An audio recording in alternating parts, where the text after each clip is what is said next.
So, what if your new car is registered under your sister's name? At least you can drive her to the store and to her appointments, my mom said cheerfully, as if she was giving me good news instead of stealing from me. My dad laughed, clapping his hands like it was a joke.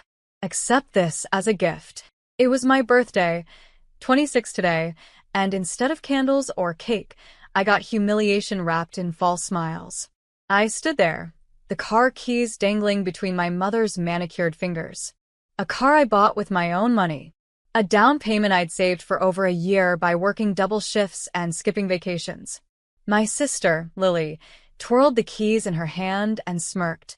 Thanks, sis. Don't worry, I'll take good care of your car.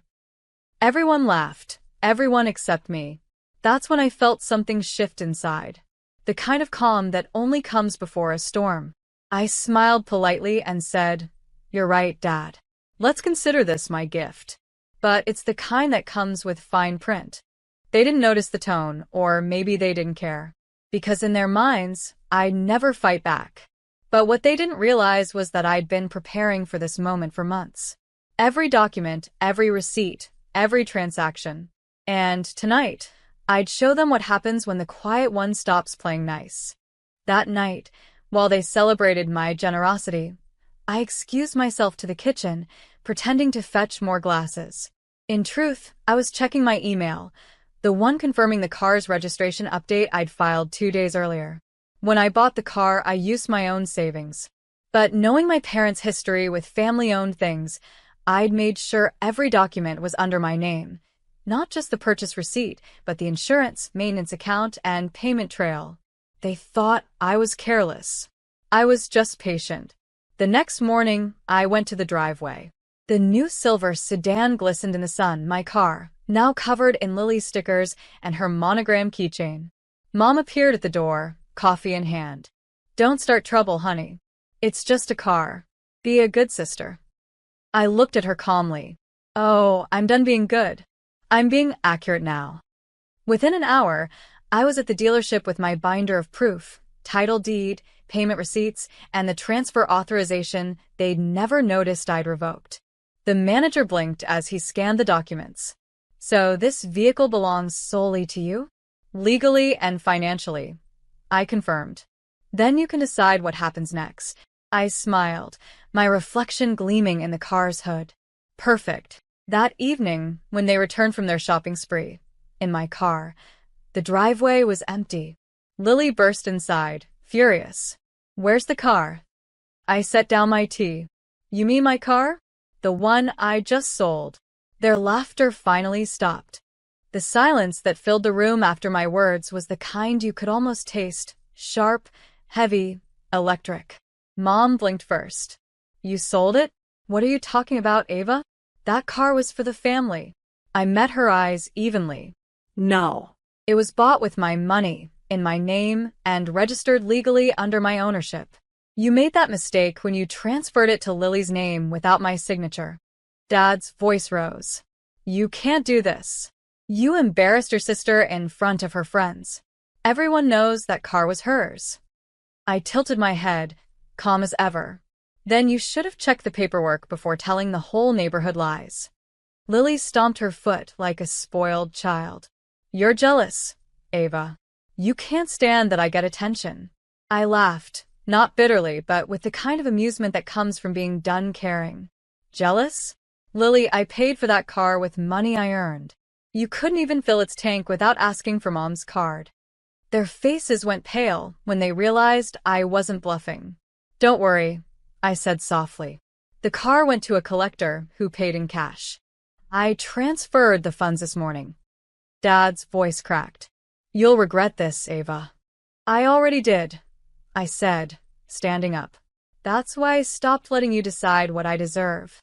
I walked past them, grabbed my bag, and left them staring at the empty driveway, the perfect symbol of everything I'd taken back.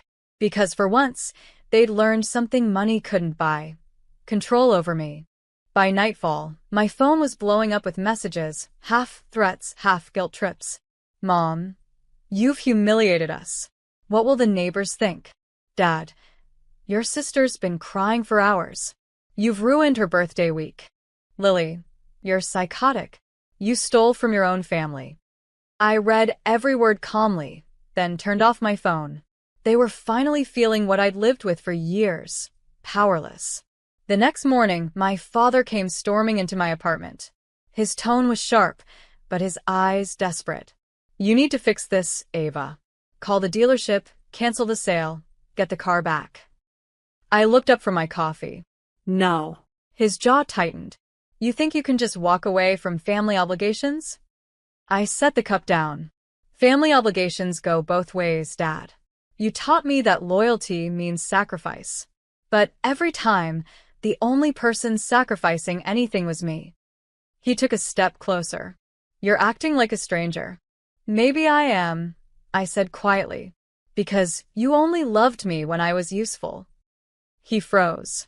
For a second, I thought I saw guilt flicker across his face. Then he said, almost pleading, Your mother didn't mean what she said. She meant every word. I interrupted. You all did. He didn't argue. He just left, no goodbye, no apology. That night, Lily posted online about her toxic sister who destroyed her family's peace. It got hundreds of comments. I didn't reply. I didn't defend myself. Because soon, they'd see exactly what peace looked like when it no longer included them. 3 days passed before I made my next move. Not out of anger, out of precision. I'd waited years to stop being the one they mocked, and I wanted every step to count. That morning, I arrived at my parents' house dressed in calm confidence, beige coat, folder in hand, no emotion on my face. Mom opened the door with a scowl. Oh, look who finally decided to show up. Are you here to apologize? Something like that, I said evenly. I came to return a gift. Her expression softened instantly, assuming I meant the car money. See, I knew you'd come to your senses. I handed her the folder. It's the lease termination notice for your garage. You know, the one registered under my name since I've been paying the property tax for the last 4 years. She froze. What are you talking about? I stepped inside, my voice calm but sharp. The one you used to store all of Lily's junk. Starting next week, it'll be cleared out and renovated. I've already signed with a local artist who's renting it for double the price. Lily appeared from the hallway, wide-eyed. You can't do that. Oh, I can, I said, smiling faintly. You didn't think I'd only own the car, did you? Dad entered, already raising his voice, until he noticed the legal stamps on the folder. Real documents. My documents. Congratulations, I said softly, walking toward the door. You taught me business better than you think. For the first time, they didn't have anything to say. Only silence. The sound of disbelief, and a little fear. The next morning, my brother-in-law, Ethan, Lily's husband, showed up at my apartment. He looked uneasy, clutching a folder like a peace offering. Ava, I didn't agree with what they did, he began. But your mom's really shaken. She said you're taking revenge. I smiled politely. Revenge implies anger, Ethan. This is called correction. He sighed. Look, Lily's losing her mind. That garage had her entire small business inventory in it. She says you're destroying her livelihood. Oh, you mean the inventory she bought with the loan I co-signed 3 years ago? I asked, raising an eyebrow. The one she defaulted on? He blinked. You have that paperwork? Of course. I've been repaying the loan myself ever since, quietly. But not anymore. Ethan sank into the chair, rubbing his forehead. So, what happens now? Simple, I said, sliding a document across the table. I'm transferring the debt back into her name. I've already cleared my portion legally. The bank has everything on record. He looked at me in disbelief. You've been planning this, haven't you? Not planning, I said softly. Preparing. When Ethan left, he muttered, They're not going to like this. I smiled faintly. They never liked me anyway. By that evening, my phone was full of missed calls again, each one angrier than the last. Mom's message came through first. You've gone too far, Ava. You're tearing this family apart. I stared at it for a long moment before replying. No, Mom. I'm just showing you what it feels like when the one you broke finally stands. A week later, my parents insisted on a family dinner. Their attempted damage control. I knew it wasn't out of love. It was strategy. They wanted to corner me emotionally, maybe record an apology they could twist online. Still, I went. Calm. Dressed in white. When I entered, Lily was glaring across the table. Mom forced a tight smile. Dad cleared his throat. Ava, we've had time to think. Maybe we all said things we didn't mean. I took my seat slowly. You mean when you called me selfish for buying my own car? Or when you used my savings for your golden child's spa weekends? Lily slammed her fork down. You're ruining this family. No, Lily, I said gently. I'm saving myself from it. Dad's voice hardened. So what now? You're just going to walk away? Not exactly, I said, pulling out a small stack of papers. I already did. I placed the envelope on the table. Inside were copies of property deeds, the small beach apartment, the rental garage, and the family's joint account closure notice.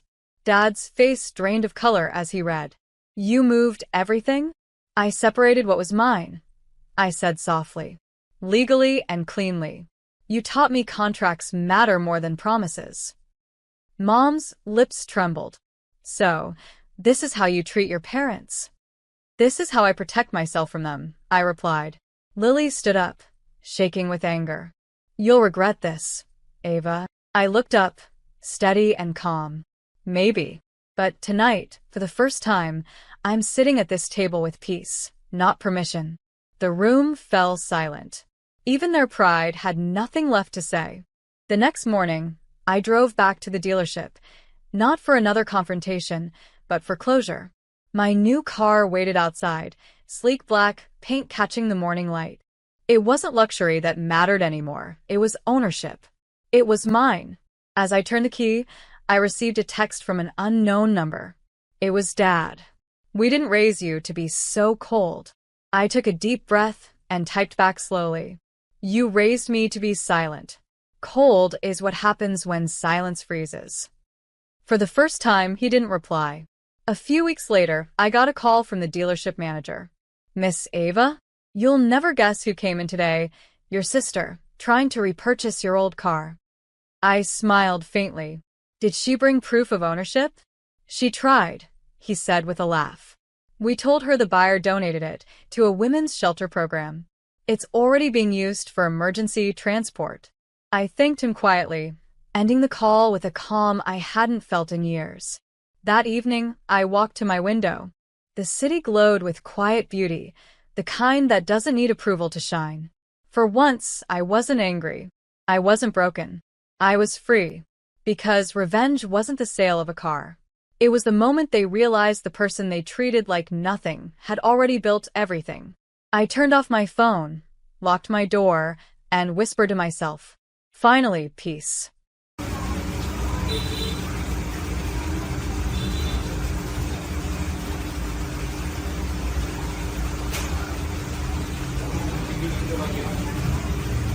Muốn hỏi vừa đây có bao nhiêu